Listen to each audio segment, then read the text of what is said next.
गुत्तेदार हा कधी एकत्र येत नाही, गुत्तेदार हा कधी एकत्र येत नाही आणि आला कधी तर सोडत नाही, आला कधी तर सोडत नाही. महाराष्ट्रामध्ये अनेक निवेदन हे चालू आहे.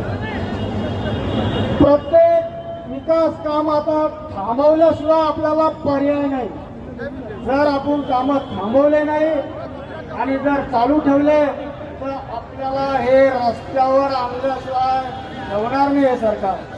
त्यामुळे आपल्याला संपूर्ण महाराष्ट्रामध्ये कॉन्ट्रॅक्टरला एकत्र येऊन सनी हे आंदोलन मोठं करावे लागेल. कारण हे सरकार एवढं निगरगट्ट आहे, ते म्हणते ना 3 बिघाडं आणि काम बिघाडा.